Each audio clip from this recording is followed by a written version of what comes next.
If I needed to make $100 in the next 24 hours, this is exactly what I would do on Etsy. Now, first, welcome to my channel. If we haven't met, my name is Dylan, and I teach people just like you how to go from $0 a month on Etsy to $10,000, $20,000, $30,000 a month and higher. But today, we're not talking about $10,000 months. We are talking about survival mode. We're gonna do this in 24 hours. Let's get you $100. If you need $100 quickly, this is gonna be about speed, about existing demand that is proven, and about leveraging traffic that we know exists, as well as compressing time. If you're wondering if this will work for beginners, yes, absolutely. In fact, beginners might have an advantage because Etsy boosts new shops in the first 30 to 45 days, and you don't have baggage in your shop from slow-moving listings that have hurt your shop's quality score. Number one is we are going to find a page one bestseller product category, and this is going to be a product that you could alter in 3 or 4 minutes. I would go to Etsy search. I would type in something like personalized wedding gift or custom pet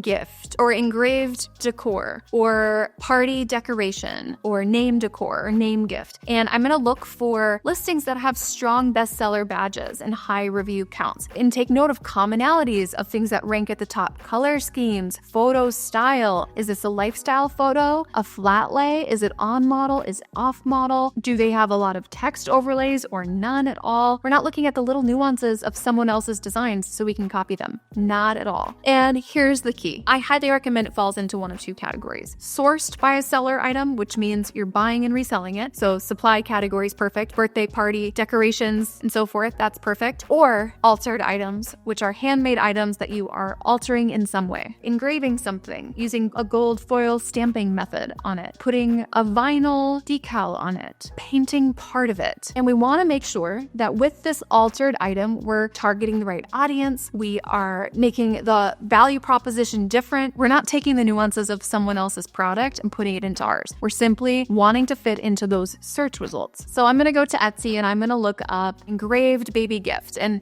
I happen to have a laser, so perfect. All right, we have bestsellers. We have popular now. Yes. All right, this is a high demand category. We are seeing lots and lots of baby products that are engraved. So what I'm going to do is look at, okay, what materials could I engrave? And I'm going to go get my own idea that I want to show up under these search results. I'm going to start with Amazon. Wooden baby something. Okay, now we're going to see, ooh, that is super cute. Look at that rattle. What else do we see? A little cars, little train set. Very cute. I like that. Oh, I like this even better. So with the different colors, that's really cute. So what I'm going to look at now is see, all right, so I can get this immediately on Amazon with 2-day delivery. But I also want to see if I can source that for less somewhere else. So I'm going to look up wooden baby toy.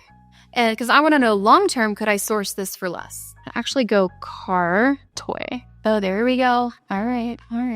Okay, here we go. I think we found it, 99 cents. All right, so that is most likely the supplier. So there's plenty of suppliers where I know I could source that from long-term. And I'm going to look up the other one, which was train. And that's going to help me decide kind of which one to go with. Okay, here we go. Here it is, $2. Look at that. Insane. This is where most people mess up. They think they need inventory, but no, you do not. We're going to get permission from the manufacturer to use their photos of the real product. These are not AI versions of the product. They're the real product, which is required by Etsy. And I'm sharing that I am an Etsy seller, that I would like to create an engraved version of their product. I would ask if I could take their base photos, alter them, and then start selling the product, pre-sale. And then I'm going to purchase right through them. Let's say they say yes. And I'm going to just pretend that they gave me this image to use. Then I'm going to go to Kittl. So we're going to click Nano Banana Pro, and we're going to enter a prompt. And we're going to say, place the cars, not the red train, in a new image where it shows close-ups of the cars and where they look engraved with the name Noah on them. Have it look very editorial, like a Pottery Barn catalog.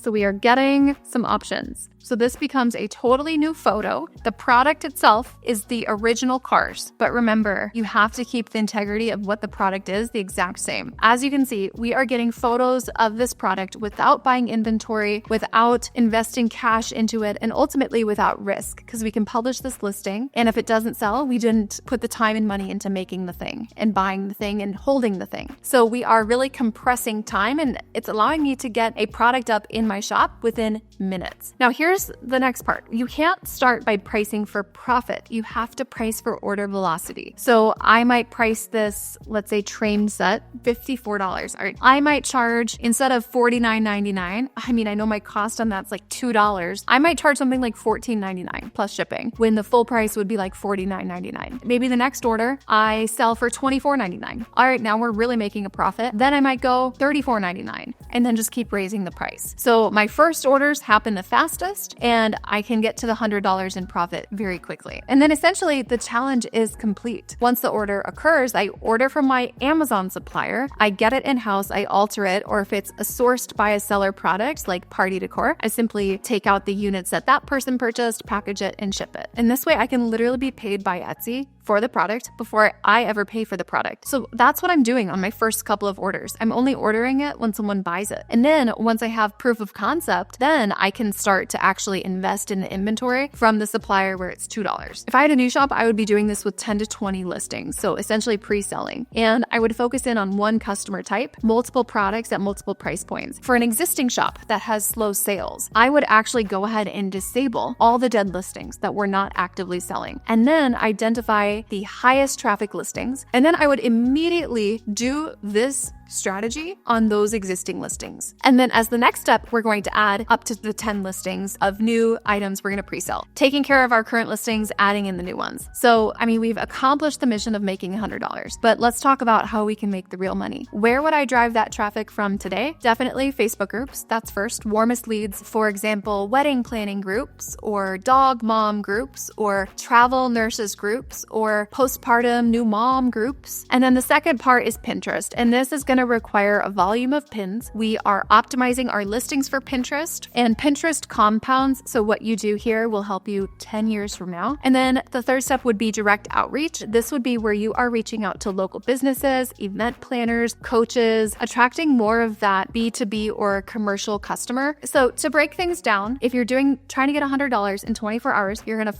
find the product and supplier. You're going to create 5 to 10 optimized listings. You're going to pre-sell them, and then you're going to post in 5 to 10 relevant Facebook groups and do at least minimum 10 Pinterest pins per product, different boards. And once a sale hits, once you get an order, you're ordering it from the supplier. No inventory risk. And once you have proof of concept, you're no longer going to need to be made to order. You can order a few ahead of time and have them on hand. Of course, once you get that first $100, you don't stop, right? You increase prices, expand the product mix, move into long-term strategies. Now, unfortunately, if you are doing all of this and you're not getting any traffic, you have an SEO problem. In this next video that we'll put up, I do break down exactly how to structure your SEO for traffic from day one. So go ahead and watch that next. And if you enjoyed this video, please subscribe to the channel, and I'll see you in the next one.